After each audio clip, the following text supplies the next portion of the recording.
sebagai dokter, sebagai karyawan itu memiliki kewajiban untuk menjaga agamanya, baik bagi dirinya sendiri maupun bagi pasien yang dilayaninya. Kalau pasien habis saya sontek sembuh, bukan saya yang menyembuhkan, tapi semua tadi dengan izin nama Allah, begitu.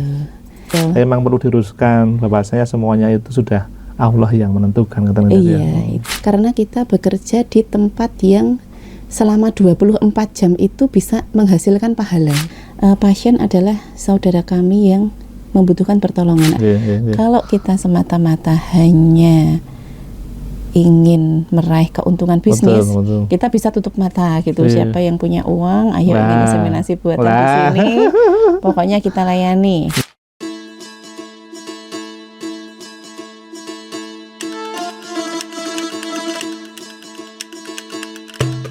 Assalamualaikum warahmatullahi wabarakatuh. Waalaikumsalam warahmatullahi wabarakatuh. Innal hamdalillah nahmaduhu wa nasta'inuhu wa nastaghfiruh wa na'udzu billahi min shururi anfusina wa min sayyiati a'malina may yahdihillahu fala mudhillalah wa may yudlilhu fala hadiyalah. Asyhadu an la ilaha illallah wahdahu la syarikalah wa asyhadu anna Muhammadan abduhu wa rasuluh. Allahumma shalli ala Muhammad wa ala ali Muhammad. Rabbi shrah li sadri wa yassir li amri wahlul 'uqdatam min lisani yafqahu qawli, amma ba'du. Qala Allah ta'ala fil Qur'anil Karim, a'udzu billahi minasyaitonir rajim. Ya ayyuhalladzina amanu taqullaha haqqa tuqatih wa la tamutunna illa wa antum muslimun.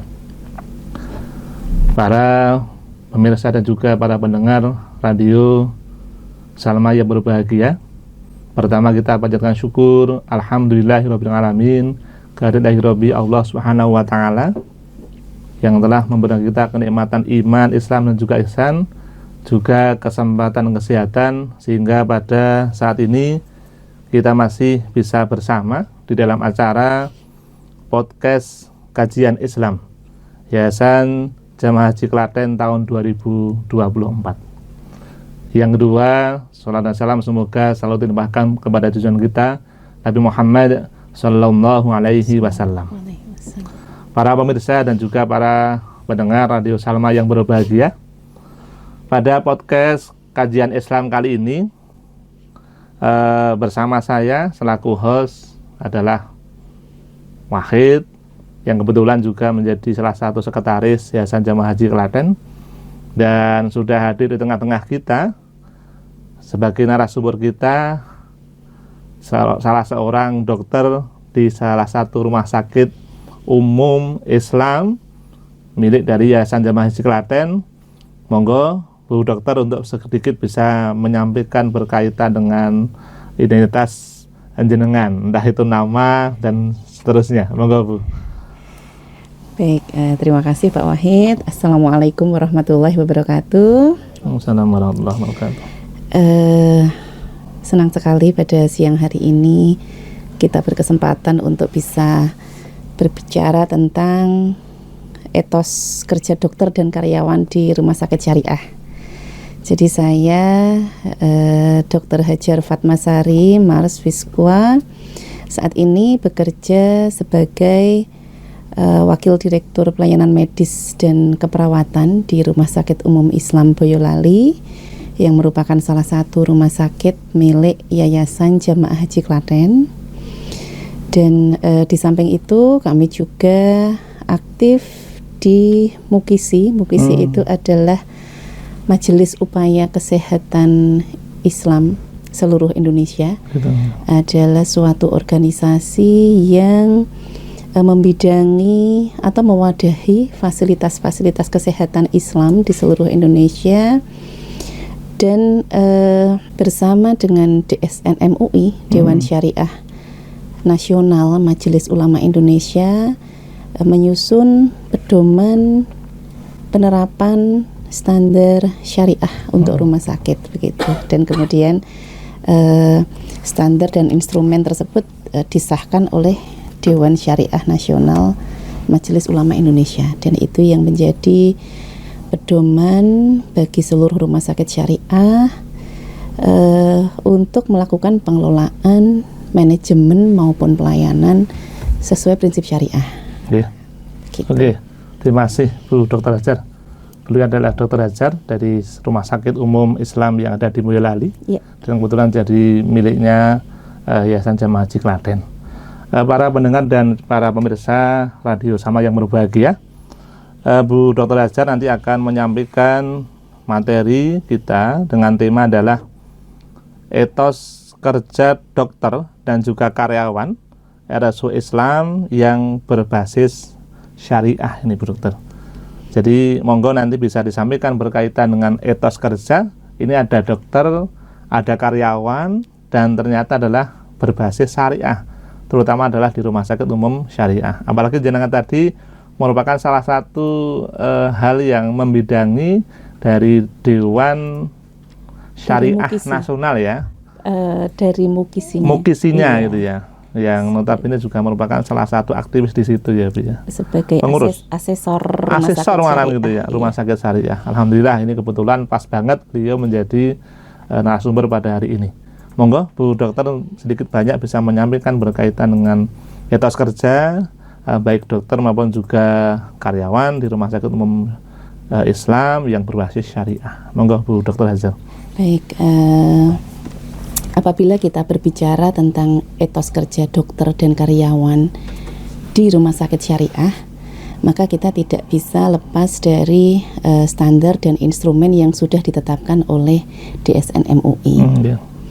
Hal yang paling mendasari dari standar dan instrumen itu, mengapa kemudian harus ada pedoman bagaimana menjalankan rumah sakit syariah, adalah karena kita semua memiliki kewajiban untuk memenuhi makosid syariah. Tujuan dari syariah ini ditegakkan itu apa? Yang pertama adalah hifdzuddin atau menjaga agama. Ada 5 ya, hifdzuddin, kemudian hifdzun nafas, menjaga jiwa, kemudian hifdzul akal, menjaga akal, hifdzul nasl, menjaga keturunan, dan hifdzul mal, menjaga harta. Jadi 5 inilah yang menjadi muara agar semua standar yang kita jalankan di rumah sakit syariah itu bertujuan kepada 5 hal tersebut. Yang pertama hifdzuddin. Jadi sebagai dokter, sebagai karyawan itu memiliki kewajiban untuk menjaga agamanya, baik bagi dirinya sendiri maupun bagi pasien yang dilayaninya. Nah, ini yang mungkin tidak ada di rumah sakit yang tidak menjalankan standar rumah sakit syariah ini, Pak Wahid. Begitu. Jadi di rumah sakit syariah itu bagaimana caranya agar pasien yang sakit itu selama sakitnya dia bersabar. Kalau sembuh nanti dia bersyukur. Kalau meninggal nanti husnul khotimah. Nah, ini kita jaga agamanya sampai dia meninggal. Selama sakit, dokter dan perawat ini harus tetap bisa memotivasi agar pasien itu tetap bisa menjalankan ibadahnya. Diingatkan sholatnya. Ketika mau dimasukkan obat, diajak bersama-sama untuk membaca basmalah. Agar dokter dan perawat ini menyadari kalau pasien habis saya sontek sembuh, bukan saya yang menyembuhkan, tapi semua tadi dengan izin nama Allah. Begitu. Pasien juga tidak menggantungkan sepenuhnya kepada dokter, karena ingat kita itu menggantungannya kepada Allah. Nah, itu adalah etos kerja yang paling mendasar, gitu, menjaga agama. Dengan demikian semua orang itu ketika bekerja nanti yang dilihat sudah tidak hanya sekedar gaji. Kalau gaji nanti habis sudah. Tetapi kalau niatnya itu bekerja itu untuk ibadah, nah nanti yang didapatkan jauh lebih besar daripada double sampai akhirat. Demikian. Termasuk meluruskan berkaitan juga dengan keyakinan dari pasien tadi ya, Dok ya. Karena bisa jadi pasien itu kadang-kala mereka sangat mengantungkan pada seorang dokter dengan obatnya itu. Yakin benar. Memang perlu diruskan bahwasanya semuanya itu sudah Allah yang menentukan. Iya, itu penjagaan agamanya itu Pak Wahid. Kemudian yang berikutnya adalah penjagaan jiwa. Jadi untuk menjaga etos kerja kita itu biar selalu on fire gitu ya. Kita itu sebagai dokter itu dan sebagai perawat, sebagai karyawan yang lain itu harusnya kita merasa bersyukur karena kita bekerja di tempat yang selama 24 jam itu bisa menghasilkan pahala gitu. Karena yang ditolong itu jiwa manusia. Jiwa manusia. Di surat Al-Maidah itu kan ada, apabila seseorang itu menyelamatkan satu jiwa manusia, maka seolah-olah dia menyelamatkan jiwa manusia seluruhnya. Nah, dan apabila kita membunuh satu jiwa manusia, maka seolah-olah membunuh jiwa seluruhnya. Di situ tidak disebutkan jiwanya itu apakah orang Islam atau orang non-Islam, tidak. Tetapi Allah itu mengajarkan kita bahwa jiwa seluruh manusia itu harus kita jaga. Nah, ini kalau Pak Wahid melihat mungkin pernah datang ke IGD, ada pasien datang tidak sadar, kemudian diberikan pertolongan menjadi sadar. Nah, kalau dokter dan perawat dan petugas yang lain itu menghayati hal itu, maka tentu motivasinya akan terus tumbuh. Sehingga etos kerjanya itu insya Allah tidak akan surut.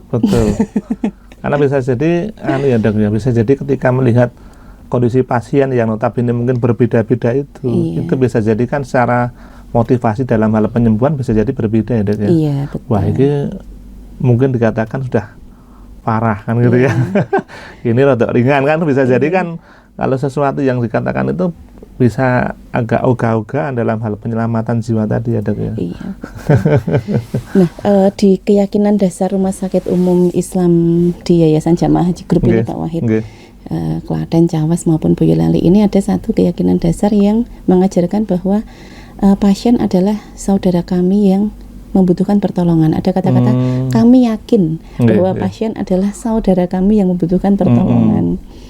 Maka kami itu akan melayaninya dengan ikhlas, kasih sayang, adil dan peduli. Tidak pandang bulu kan gitu ya. Iya. Kalau itu orang tua ya kita anggap ini, kalau orang tua kita yang sakit, kita tuh berharap dilayani seperti apa begitu. Kalau ada anak kecil, wah ini anak saya tuh kalau anak saya sakit berharap dilayani seperti apa, maka seperti itulah saya akan melayaninya. Seperti itu. Luar biasa ini secara konsep yang bagus. Karena itu mudah menjadi hal-hal yang akhirnya meringankan dalam kita menolong kan gitu ya. Iya, betul Pak Wahid.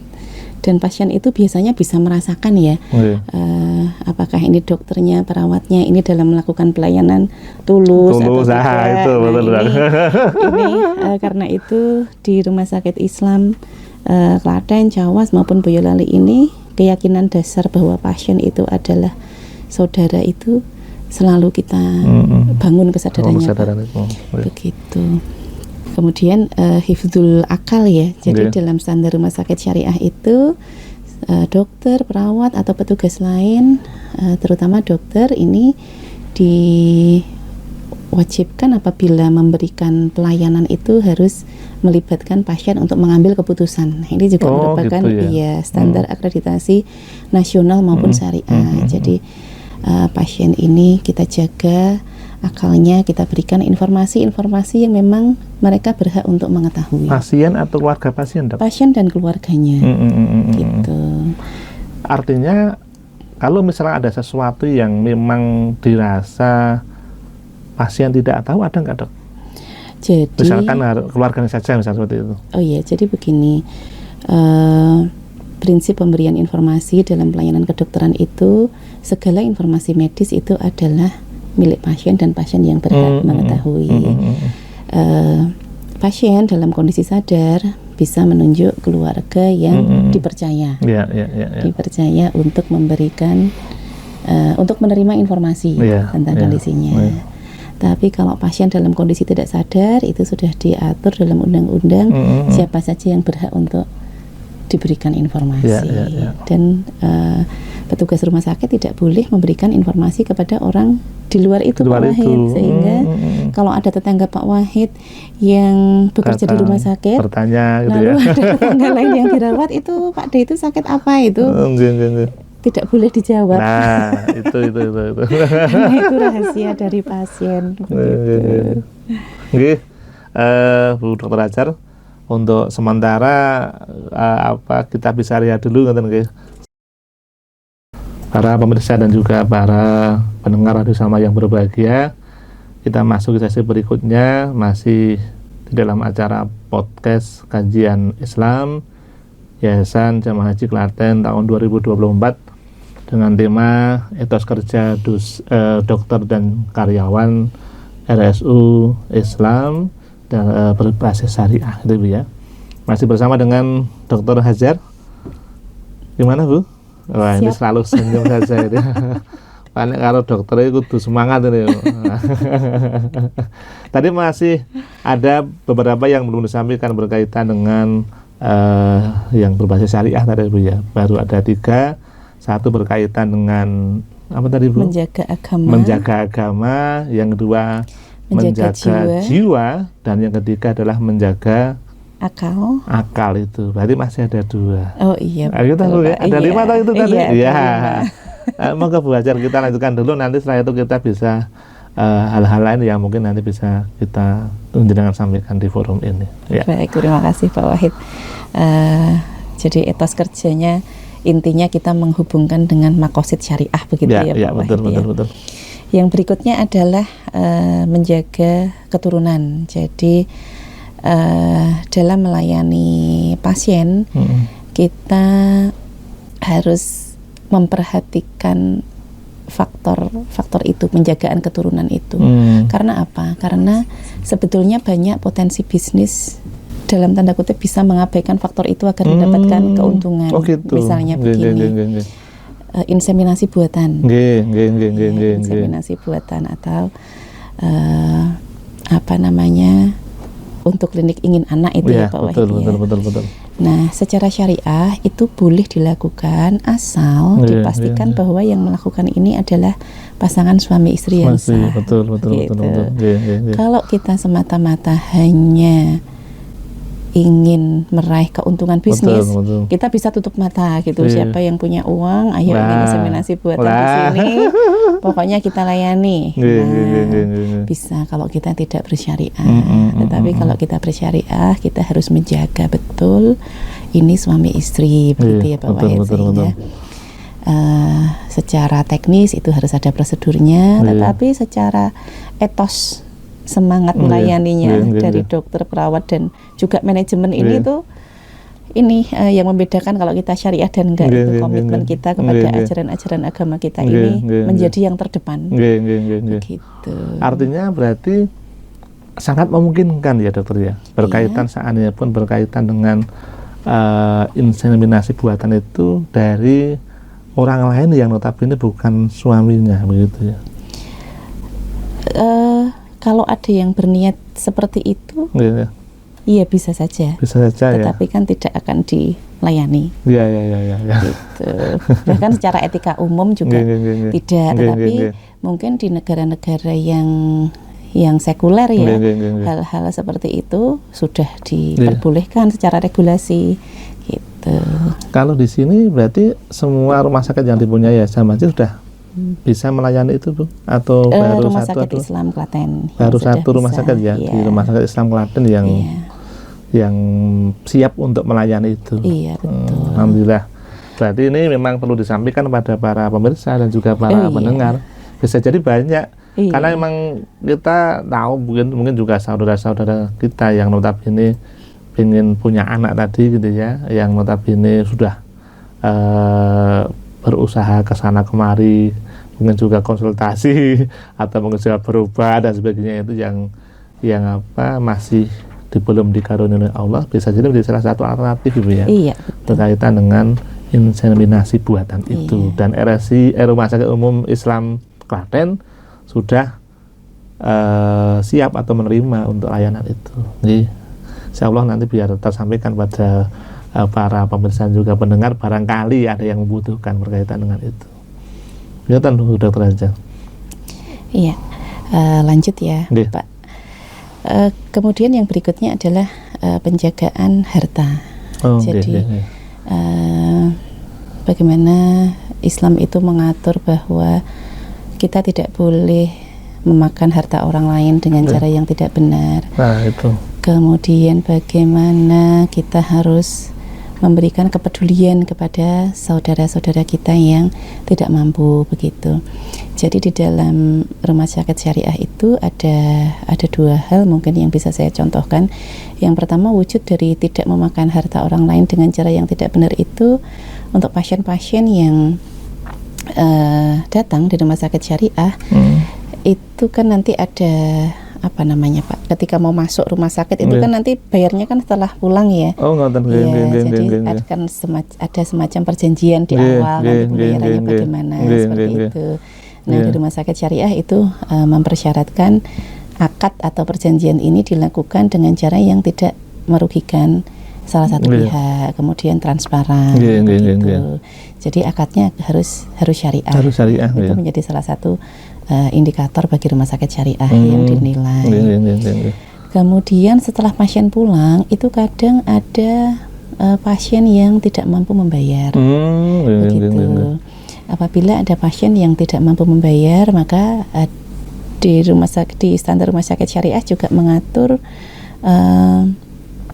mekanismenya, begitu ya Pak ya. Jadi apabila memang sudah dibuktikan pasien ini betul-betul pasien yang tidak mampu, maka nanti ada bantuan dari zakat non BPJS itu ya, atau potongan keringanan yang non BPJS tentunya. Kalau BPJS sudah ada pembayarnya, begitu. Kemudian rumah sakit itu juga memfasilitasi dokter dan karyawan untuk melakukan zakat, infak dan sedekah. Begitu. Dipotong otomatis dong? Dipotong otomatis. 2,5% ya? Iya, 2,5%. Dan karyawan sama dokter juga tidak keberatan dengan itu dong? Tidak, alhamdulillah. Gitu ya. Kebetulan ini sudah dijalankan sejak sebelum kita mengikuti sertifikasi rumah sakit syariah ini, dan itu memberikan ketenangan ya Pak ya, betul. Sudah langsung bersih. Sudah langsung itu bersih. Ya. Itu bentuk semangat yang dibangun, etos yang dibangun seperti itu, kepedulian juga. Betul. Kalau tadi Dok berkaitan dengan poin yang pertama kaitan dengan harta ini Dok, bisa jadi kan kita pernah mendengar kadang itu suruh bayar dulu gitu ya, baru ditangani. Itu kira-kira gimana? Tapi katanya ditangani dulu, nanti bayarnya kan baru di belakangan gitu Dok. Iya betul. Jadi memang di standar kesehatan nasional pun untuk pasien gawat darurat tidak diperbolehkan untuk membayar dulu. Misalnya datang ke IGD, kondisi sudah harus diselamatkan jiwanya, maka tidak boleh kita menarik bayaran terlebih dahulu. Di rumah sakit Islam memang bayar itu nanti di belakang gitu ya. Begitu. Ada sisi-sisi selain kemudian berkaitan dengan orang yang tidak mampu, apa ada sisi-sisi potongan-potongan yang lain Dok mungkin? Potongan dulu misalkan ada program berkaitan dengan itu dari yayasan ya Dok ya, mungkin kaitan dengan mungkin yang sudah haji gitu yang seperti itu. Iya yang ada relasi-relasi begitu ya. Itu. Iya, betul. Jadi sudah ada 5 ya Dok ya berkaitan itu sosial luar biasa ini, karena memang posisinya dari agama sampai kepada harta luar biasa, itu memang memberikan semacam etos atau semangat kerja yang tinggi berdasarkan sisi ilahiyah. Iya. Saya pada sisi hubungan sosial antara manusia yang ada di situ, antara dokter dengan pasiennya gitu ya. Ini sungguh luar biasa para pemirsa dan juga para pendengar Radio Salam Bahagia. Ini hal-hal yang 5 itu kira-kira selain 5 itu ada lagi nggak berkaitan etos kerja Dok? Ada. Jadi 5 itu kan tujuan utama dari penegakan syariah ya Pak ya. Nah kemudian di dalam standar itu memang untuk manajemen sumber daya manusia, dokter, perawat dan yang lain-lain itu juga diatur mulai sejak rekrutmen. Sejak awal ya mereka itu dalam penerimaan awal itu. Sejak penerimaan awal itu pada saat rekrutmen memang tesnya ini harus mencakup Ya. apa ya Pak, penilaian Islaminya begitu. Gitu ya. Misalnya orang ini sholatnya bagaimana? Berarti ada tes sholatnya gitu ya. Ada tes sholatnya. Bacaan-bacaannya gimana gitu ya. Iya. Atau dia keseharian sholat atau tidak gitu Iya. ya. Oh jajal di rumah sakit umum Islam gitu ya, berbasis syariah, tapi dia keseharian tidak sholat kan gitu ya. Iya. Jadi salah satu materi rekrutmen itu harus melingkupi itu. Gini. Materi agama begitu. Kalau baca Qurannya iya nggak dok? Baca Qurannya juga Iya. Qurannya Tapi itu juga menjadi dites. sisi pengaruh yang bobotnya besar atau gimana dok? Dengan sisi kaitan dengan profesionalitasnya.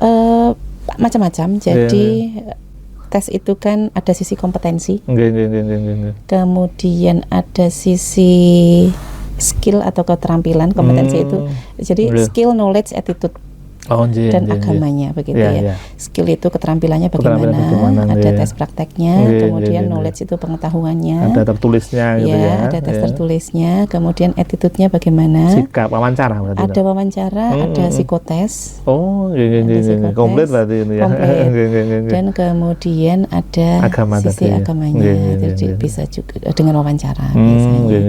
Begitu. Nah, di rumah sakit itu karena yang ditangani adalah nyawa, maka kompetensi ini menjadi hal yang sangat utama. Betul. Tapi yang lain tidak bisa dikesampingkan karena kompetensinya bagus, ternyata sikapnya tidak baik.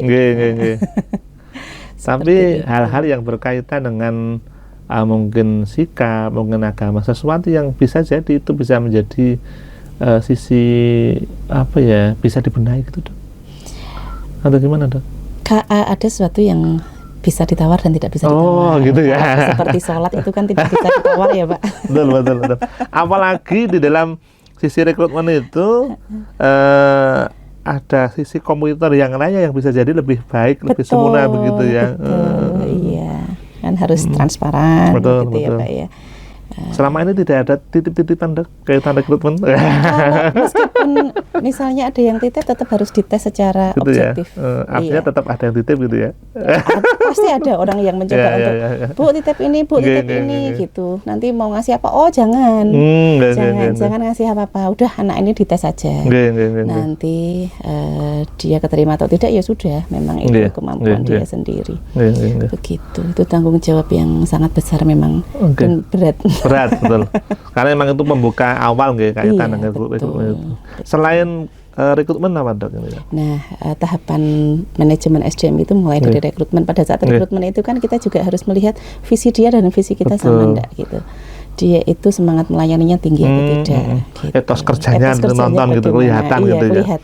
Kelihatan dari wawancara awal dan dari psikotes. Kemudian setelah diterima nanti ada tahap berikutnya adalah orientasi. Pada saat orientasi itu kita sampaikan tentang ke rumah sakitan dan kita tanamkan visi, misi serta keyakinan dasar yang digariskan oleh pendahulu kita Pak. Karena ini nanti akan menjadi bahan bakar. Penting ya. Iya. Semangat itu Semangatnya tadi ya. Bahan bakar apa sih? Kenapa rumah sakit ini didirikan? Betul. Bagaimana rumah sakit ini didirikan dari wakaf. Itu selalu ada ya dok ya. Pada orientasi umum kita sampaikan agar mereka tahu bahwa ini dulu tuh didirikan susah payah oleh 7 orang, kemudian ada wakaf dari sekian banyak orang, gotong royong, urunan. Dari klinik kecil sampai menjadi 3 rumah sakit. Itu kalau tidak ikhlas, tidak kerja keras kan tidak mungkin bisa. Butuh kebersamaan juga tadi. Itu yang muda-muda itu biar ternyata sekarang itu saya sudah nemu enaknya. Nah betul, kata-kata nemu enaknya itu harus disampaikan benar. Artinya harus semangat etos kerjanya biar tinggi gitu ya. Orang mau sekedar harus nemu enak sak karepe dhewe kan ya. Pripun Bu Hajar, masih semangat ini ya? Semangat Pak Wahid. Ya, kita akan lanjutkan pada sesi 3 ini Bu ya. Udah banyak berkaitan dengan itu tadi hal-hal termasuk sampai pada rekrutmen untuk bisa memang mencari orang yang bersemangat bekerja. Etos kerja itu memang diawali dari rekrutmen awal gitu ya. Kan bisa dilihat kira-kira orang itu semangat atau tidak dalam hal bekerja itu memang di awal harus sudah dikondisikan gitu. Iya, betul. Oke, untuk nanti selanjutnya monggo Bu Hajar mungkin berkaitan dengan keyakinan gitu. Iya. Keyakinan dan juga apa Bu? Nilai dasar. Nilai dasar biar nanti kaitan dengan etos kerja seorang dokter dan juga seorang karyawan di RSU Islam yang berbasis syariah memang benar-benar itu bisa bersungguh-sungguh dalam bekerjanya. Iya. Monggo Bu. Iya, baik.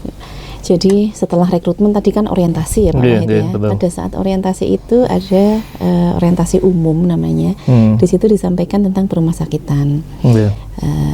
Termasuk diantaranya adalah keyakinan dasar dan nilai dasar didirikannya rumah sakit ini. Nah, ada 6 ya. Yang pertama adalah kami yakin bahwa bekerja adalah ibadah. Maka dalam bekerja kami harus selalu jujur, disiplin, bertanggung jawab dan berwawasan ke depan. Itu. Nah ini selain dalam forum orientasi, ini kita juga selalu sampaikan di forum yang kita ketemu dengan banyak karyawan. Diingatkan terus.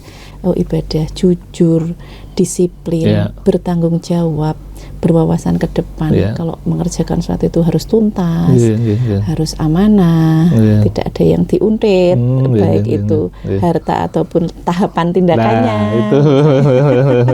Kemudian berwawasan ke depan ini artinya kita selalu melek dengan perkembangan-perkembangan terbaru dan juga cantolan dari pekerjaan kita ini adalah nanti sampai akhirat begitu. Iya, ini penting banget ini Dok.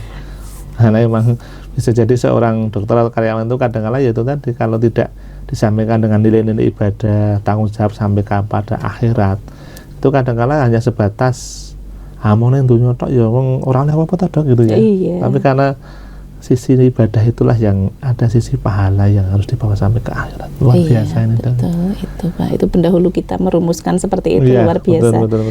Makanya kami harus terus menyampaikan kepada karyawan-karyawan baru. Harus selalu dibakar itu Dok. Harus selalu dibakar. Karena etos kerja itu kan hanya sebatas berkaitan dengan take home pay yang diterima berkaitan dengan finansial itu tidak seberapanya Dok untuk bisa membakar. Tapi nek wis ke arah nongkonone ya, gitu ya. Itu ya ada sisi pahala yang didapat lah itu. Iya. Kemudian yang kedua, keyakinan dasar yang kedua adalah kami yakin bahwa berbuat baik adalah wajib, sebagaimana Allah berbuat baik kepada kami. Nah, itu diambil dari surat Al-Qasas kalau tidak salah ya Pak, nanti boleh dicek, saya juga lupa tepatnya nih surat apa ayat berapa, tapi ada di dalam Al-Quran bahwa berbuat baiklah kamu sebagaimana Allah telah berbuat baik ya. Wa aksin kama ahsanallahu ilaika ya Pak ya. Jadi semangatnya itu kita selalu ingat bahwa kita itu hidup, kita itu bisa pakai baju gitu, itu bukan dari kita sendiri tapi karena kemurahan dari Allah yang menciptakan kita. Karena Allah tidak meminta imbal balik apa-apa kepada kita, maka selayaknya juga kita kepada hamba-hamba Allah yang lain. Tentu Allah senang kalau kita juga berbuat baik kepada mereka, kepada sesama begitu. Ini juga ruh yang luar biasa karena semua itu dicantolkan pada hal yang sangat esensial gitu ya Pak. Betul. Gitu. Kalau misalnya karyawan itu betul-betul menghayati ini, maka ya saya percaya etos kerjanya itu tidak akan padam, tidak akan pudar begitu. Hanya mungkin perlu diingatkan, begitu. Betul. Karena sisi berbuat baik itu memang ya pas tepat, karena posisi di rumah sakit itu pasti ada sesuatu yang butuh pertolongan. Betul. Di situ. Kalau di situ tidak tanggap, tidak untuk segera menolong dan berbuat baik pada orang yang membutuhkan itu, ya berarti kita memang bahasanya dalam tanda kutip mendolimi kan Bu ya. Jadi harus segera ditolong, dan artinya memang kita harus bisa berbuat baik pada mereka. Memang itu menjadi kewajiban Dok ya. Kalau udah bekerja di situ dan banyak orang yang membutuhkan pertolongan, ya semaksimal mungkin kita bisa melayani dan berbuat baik pada mereka. Gitu ya. Tentunya kan begitu gitu. Betul. Kemudian yang selanjutnya itu tadi yang sudah saya sebutkan di awal, kami yakin bahwa pasien adalah saudara kita yang membutuhkan pertolongan. Maka saya harus melayaninya dengan ikhlas, kasih sayang, adil dan peduli. Begitu, ikhlas, kasih sayang, adil dan peduli. Begitu. Kalau ada pasien saya seusia Pak Wahid misalnya, oh ini kakak saya. Baik, berarti aku lebih tua ini. Nggih. Itu apa ya Pak? Karena sebagai tenaga kesehatan itu dengan beban kerja yang sedemikian tinggi ya Pak ya, betul. memang kadang Dan tanggung jawab yang tinggi juga tanggung itu jawab ya. yang tinggi. Rasa lelah itu kadang memang ada. Betul, rasa lelah itu ada. Tetapi kalau kita ingat orang itu yang datang ke sini itu sangat berharap pertolongan, dia sangat membutuhkan pertolongan dari kita, maka kemudian kita memotivasi diri kita sendiri, oh orang ini sangat butuh pertolongan, apa sih yang bisa saya lakukan, kemudian kita menolong dengan tulus dan menganggapnya sebagai diri kita sendiri atau bahkan saudara kita. Ketika nanti pasien itu merasa lega, kita juga akan merasakan kelegaan yang luar biasa. Kita juga akan ikut bahagia gitu begitu lihat pasiennya. Terima kasih ya Mbak, terima kasih ya Dok. Itu wah, alhamdulillah. Istilah Jawanya itu apa yang kita lakukan itu ketompo gitu ya. Ketompo dari hatinya begitu, karena karyawan-karyawan ini juga melayaninya dari hati, maka pasti nanti diterima juga oleh hati mereka. Gitu. Jadi memang ya harus gitu ya Dok ya. Karena memang saya bahasanya apa ya, ketika ada melihat pasien bisa sembuh, bisa sehat, terus mungkin ke dokter atau ke perawat yang mungkin bertugas itu seperti benar-benar memberikan semacam rasa terima kasih yang luar biasa Dok gitu. Memberikan apa ya, matur nuwune banget gitu, karena emang wong loro itu kan ya rasanya kayak ngono gitu ya. Tapi begitu diberikan bantuan sehingga dia sembuh itu luar biasa dalam ucapan terima kasih dan sebagainya. Bahkan sok kadang ya ninggali apa ya Dok gitu ya. Kan kotor tau ya kadang-kadang, karena emang rasa bahagianya dari pasien tadi gitu ya. Kadang-kadang kan gitu, karena emang sesuatu yang emang lumayan bahagia, sekedar ucapan terima kasih itu kan ya sesuatu yang memang seorang pasien atau keluarganya itu senang banget gitu ya, spontanitas untuk itu. Ya sama kalau dari dokter atau tenaga kesehatan itu menganggap pasien itu menjadi keluarganya, bisa jadi sama. Betul. Pasien itu menganggap karena ya ditolong, tidak dino ketika dijeluk suster atau mungkin Pak Bu perawat ini infusnya habis, nah itu kan, atau obatnya mungkin tolong apa, ya akhirnya menjadi sebuah keluarga yang dekat gitu. Betul. Kita mendorong agar perawat kita atau karyawan kita ini kalau menjalani pasien itu tidak seperti mesin begitu misalnya infus habis ganti, tapi sambil disapa pasien itu begitu. Oke, Bu Dokter, masih banyak kasusnya ini. Bu Dokter Adjar, saya kira kaitan dengan etos kerja cukup luar biasa ini. Dari hal-hal itu ketika hal-hal dasar kaitan dengan keyakinan tadi dibangun pada semua karyawan, dan secara SOP itu dari rekrutmen juga sudah dibangun etos kerja, itu sangat luar biasa. Bu Dokter Adjar, karena waktu juga ini mohon untuk bisa memberikan closing statement berkaitan dengan etos kerja baik dokter maupun karyawan di Rumah Sakit Islam, yang terutama juga yang berbasis syariah. Kira-kira dengan sedikit memberikan closing statement. Baik, bahwa kita sebagai orang Islam tentu dalam bekerja tidak bisa terlepas dari ibadah ya Pak ya. Rasa syukur kita bahwa Allah sudah memberikan nikmat berupa kesehatan maupun waktu luang dan juga ilmu Pak. Keyakinan dasar yang berikutnya itu berhubungan dengan kita harus selalu mengembangkan kemampuan dan profesionalisme dalam bekerja. Begitu. Nah, itu juga dalam standar rumah sakit syariah juga ditekankan bahwa penilaian kinerja pun harus didasarkan pada kinerjanya yang berhubungan dengan prinsip syariah ini bagaimana. Sehingga dengan demikian mulai dari rekrutmen sampai orientasi sampai penilaian kinerja, bahkan nanti peningkatan jenjang karirnya, etos kerja maupun kepatuhan dari karyawan itu untuk menjalankan standar syariah ini akan selalu menjadi penilaian. Tentu kita berharap karyawan itu memiliki etos kerja yang tinggi, bukan semata-mata karena ingin imbalan atau takut Iya. hukuman, Iya. tetapi semuanya mengingat kembali apa tadi maksud tujuan dari syariah itu ditegakkan, Iya. dan kembali lagi semua itu adalah bentuk dari rasa syukur kita, dan kita mencari bekal untuk nanti menghadap kembali kepada Betul. Allah dengan Iya. bekal yang sebaik-baiknya. Betul, Nah, betul, itu mudah-mudahan bisa menjadi bahan bakar yang paling kuat untuk menumbuhkan etos kerja, dan itu selalu kita ingatkan kepada semua teman-teman kita. Mohon doanya, Pak Wahid.